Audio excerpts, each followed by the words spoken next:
escalating tensions between the U.S. and Israel over the future of a Palestinian state. President Biden and Prime Minister Netanyahu have different views on the establishment of a Palestinian state after Israel's war with Hamas. Netanyahu wants to maintain security control west of the Jordan River, while Biden supports a two-state solution.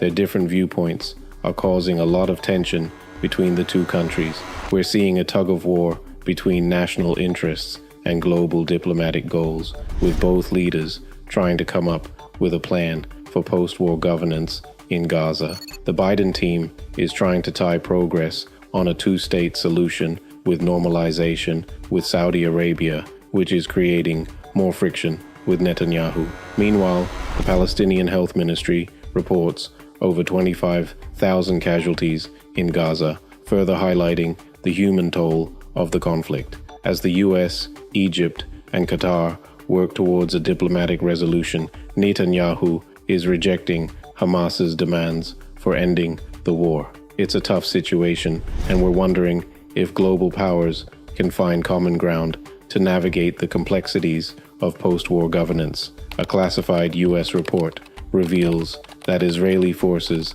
haven't achieved their objective of destroying Hamas. The struggle for dominance on the international stage is a complex issue, and both leaders are facing challenges in their domestic political situations. As we look at this complex web of international relations, it's clear that the U.S. and Israel are playing a high-stakes game. How will this affect the broader Middle East dynamics, and can a resolution be found to secure lasting peace? Let's take a moment to explore this. We'll delve into the inspiring and impactful statements made by Dr. Mohammed Maliki bin Osman at the Third South Summit in Uganda. Dr. Osman started by congratulating Uganda for hosting the summit and leading the G77 and China. He expressed confidence in building a stronger global South. As we celebrate the G77 and China's 60th anniversary, he reflected on the remarkable progress in human capital development, citing a substantial drop in extreme poverty. But, as we all know, the road ahead is uncertain, driven by challenges like the lingering pandemic impact, economic volatility, and the formidable issue of climate change. The World Bank projects a slower growth rate for developing countries in 2024. Dr. Osman emphasized the vulnerability of small island nations to climate change. The setbacks aren't just statistics, they represent a significant rollback of hard-earned development gains. Dr. Osman highlighted UNDIZA's data, revealing an increase in food insecurity and a slowdown in sustainable development goals progress. The challenges are real and the consequences are felt globally. But there's hope. As the G77 and China, with its unique role at the UN, Dr. Osman urged collective action. He emphasized the importance of the 2030 Agenda and SDGs, which are vital for the progress of developing nations. The G77 and China is positioned to amplify the voice of the Global South and work within a rules-based framework for collective solutions. Now, let's dive into Singapore's commitments. Dr. Osman outlined 4 key areas: climate change, trade, technology, and global governance. Singapore pledged support, especially in addressing climate challenges. Initiatives like FAST-P and the Sustainability Action Package showcase their dedication to green transition and global cooperation. Trade is a crucial focus, echoing concerns about protectionist measures. Dr. Osman emphasized the significance of an open and rules-based multilateral trading system. Moving on to technology, Singapore recognizes its potential but stresses the need for concerted efforts to bridge digital divides and promote inclusion. In the finale, Dr. Osman called for a transformation in global governance. Singapore supports reforming key institutions for a more inclusive system. He highlighted the G77 and China's input to the Pact of the Future and committed to collaboration for outcomes benefiting all, especially developing nations. Closing with a reaffirmation of Singapore's commitment to a better tomorrow. Dr. Osman's words resonated with us. Brace yourselves for this one. During the 78th UN General Assembly, Australia's Foreign Minister, Penny Wong, delivered a crucial speech highlighting various global issues such as climate change and peace building. Wong showed Australia's commitment to a world of shared prosperity. Wong emphasized Australia's role as an Indo-Pacific leader and presented a vision where no country dominates. She called for collective global action rooted in the principles of the 2030 Agenda and urged for a world where shared, sustainable development goals drive progress. However, the reality of the international community paints a different picture. While countries pledge unity, interests often overshadow the pursuit of peace. Events like the Russia-Ukraine war and conflicts in the Middle East expose the challenges of a global system tested by national interests. Wong strategically marketed Australia's bid for COP31 and a Security Council seat for 2029-30 and promoted multilateral development banks, aligning them with Australia's new international development policy. However, behind diplomatic niceties, Wong addressed the rising tensions with China, calling for strategic reassurance, military risk reduction, and transparency. Australia's critique of global governance frameworks mirrored the ongoing discourse, raising questions about the potential hardening of lines in the face of global challenges. As the 78th session aimed to rebuild trust and ignite global solidarity, national interest persisted. In the complex dance of diplomacy, Australia showcased middle power, finesse. Will the world's nations find common ground amidst the echoes of national interests? Only time will tell. Now, turning our attention to the Santa Cruz City Council faced a tough question of whether to officially call for a ceasefire in the Gaza war, but their decision to reject the resolution sparked a heated debate, revealing the challenges of navigating global issues at the local level. The council received 10 hours of public testimony, and it resulted in an outburst showcasing the divisive nature of international matters on the community scale. But let's ask ourselves, was this a distraction from more pressing local concerns, such as the fate of a monumental redwood tree? The ceasefire resolution aimed at addressing global conflicts, but led to inflamed divisions locally. We'll explore whether such symbolic gestures distract from urgent local issues, such as the impact of tree removal on the city's habitat. This episode also raises questions about the City Council's priorities, especially in a time of climate emergency. The sacrifice of mature trees for urban development clashes with climate-conscious commitments. How do local decisions align with global climate action? The towering redwood on Walnut Street becomes a symbol of the broader debate, exploring significant revelation concerning the Russian soldiers in Ukraine. Breaking through open source research, Mediazona and BBC Russia have uncovered the identities of 42,284 Russian soldiers who lost their lives in Ukraine's conflict since February 2022. This revelation sheds light on the human cost of Russia's full-scale invasion. In a recent update, 1,685 additional names were added to the casualty list, emphasizing the ongoing toll of this conflict. It's essential to note that these figures are likely an underestimation, sourced from public records, obituaries, and reports by local authorities. Among the heartbreaking losses are 4 soldiers who fell victim to a Ukrainian missile strike on the Russian landing ship Novocherkassk.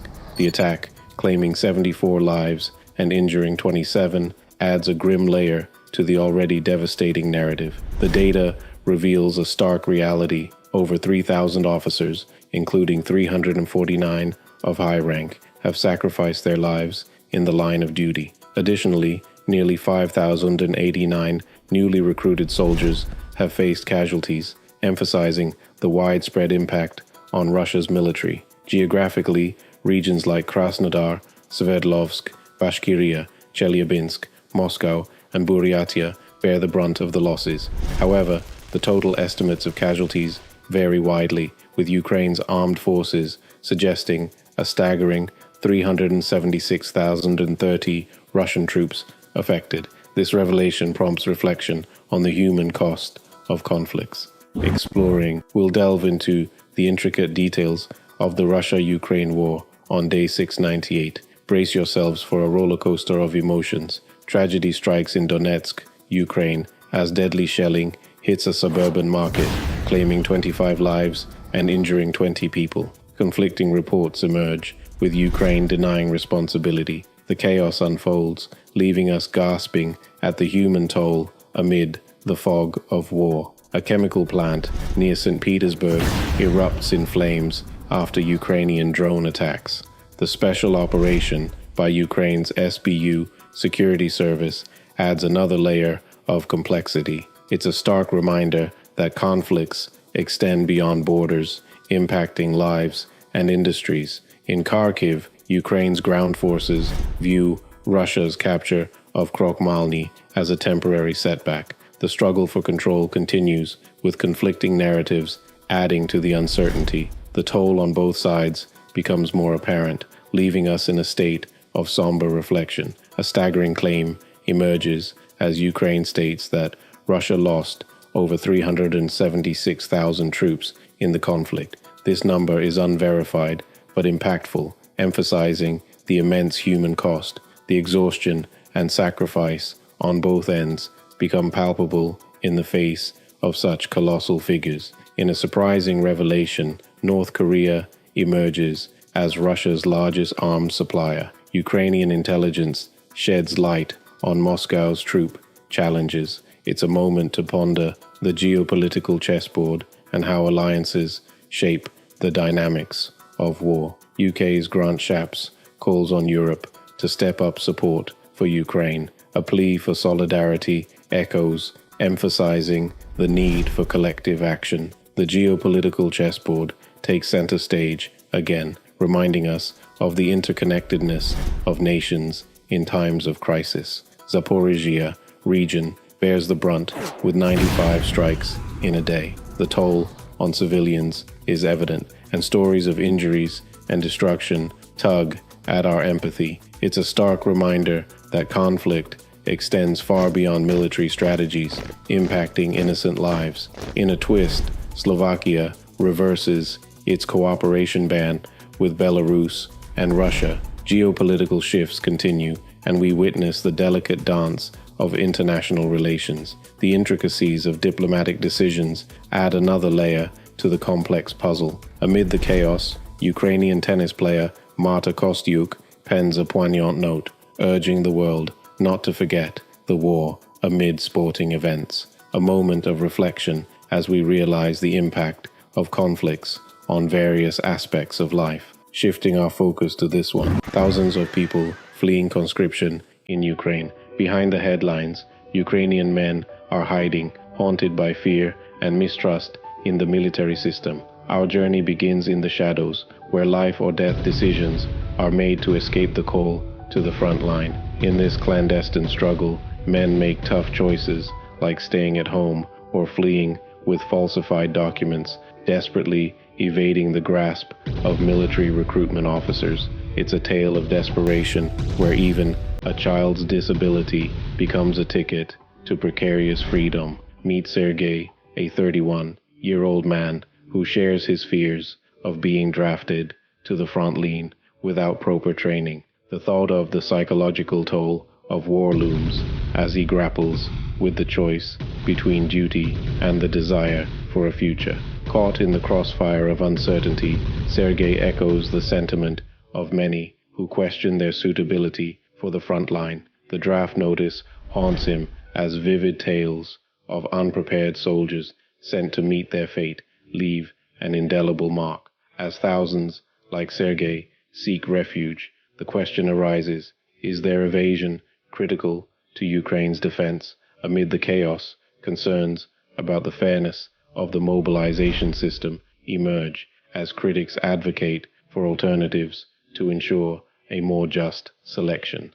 Alex, a 27-year-old with a heart condition, grapples with volunteering again, fearing the frontline fate awaiting those once considered unfit. Stories of incorrect procedures and doubts about transparent mobilization systems cast a shadow over the willingness to serve. In the midst of uncertainty, Yuri Kashinov, a military expert, highlights flaws in the system. The inefficiencies in mobilization, the misuse of specialized skills, and the urgent need for a fair selection process become apparent.